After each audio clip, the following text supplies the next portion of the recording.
Dingo wakes to find a single unmarked envelope sitting dead center on his desk. It doesn't belong in the early morning light of his room. Inside is a single sentence. Exactly 10 minutes after reading this, an object in your house will vanish. He checks the time. It is exactly 7:15 a.m. At that precise moment, the ticking of his wall clock violently seizes up. The room drops into complete silence. Dingo scans the room. Everything seems normal until he checks his desk. An antique compass he has kept there for years has disappeared from its spot. This diagram shows the compass as Dingo finds it outside his bedroom door. The magnetic needle isn't pointing toward true north. Instead, it holds a dead fix on a completely blank interior wall.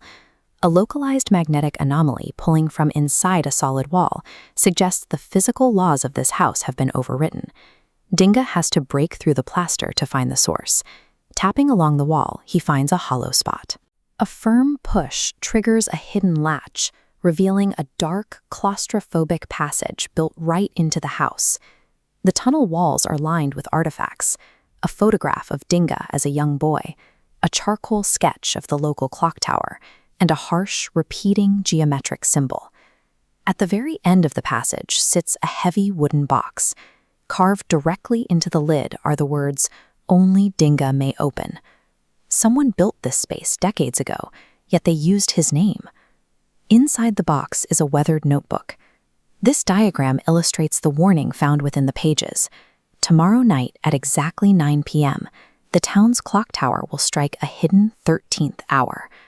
The stolen compass led Dingo here to discover he is now in a race against a prophetic timeline tied to the town's central monument.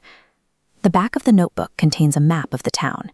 This graphic shows how the clock tower, the old bridge, and an abandoned house form a closed geometric circuit. As Dingo studies the map, the ink on the page actively rewrites itself. A new sentence bleeds into the paper.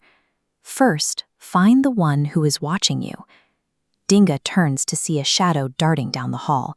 He bolts after the figure, bursting out of his house and into a frantic sprint through the narrow, dark streets. The figure takes a sharp turn and vanishes. But in their rush to escape, they drop a single item onto the pavement, a heavy, vintage pocket watch. Dingo pries it open. Tucked inside the casing is a photograph of the mysterious man Dingo met yesterday. The photograph is dated exactly 25 years ago. The photo proves the man from yesterday hasn't aged a day in 25 years. Dingo heads straight to the clock tower to find him before the countdown hits 0. It is 8:55 p.m. Under the towering stone arches of the clock tower, Dingo finds the man from the photograph waiting in the shadows. Dingo holds up the 25-year-old picture and demands an explanation for how a man can look entirely unchanged after a quarter of a century.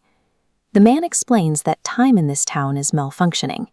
At exactly 9 p.m., reality is going to snap backward, rewinding the town by exactly 25 years. This countdown signals a total chronological collapse, a reset of the town's entire history. At exactly 9 p.m., the heavy gears inside the tower groan. The massive bronze bell swings into motion. 1, 2. Dingo counts the tolls. It reaches 12. There is a second of silence. Then the bell strikes 13. A power failure kills every light in the area. When the street lamps flicker back on, the modern town is gone. The streets are lined with vintage cars and people in retro fashion. Standing in the middle of the street is a young boy. He looks up at Dingo and says, "You finally made it." Looking into the boy's face, Dingo realizes he is looking at his own younger self. Dingo is now trapped in a version of the town that should only exist in his memories. He is a man out of time, standing face to face with his own past.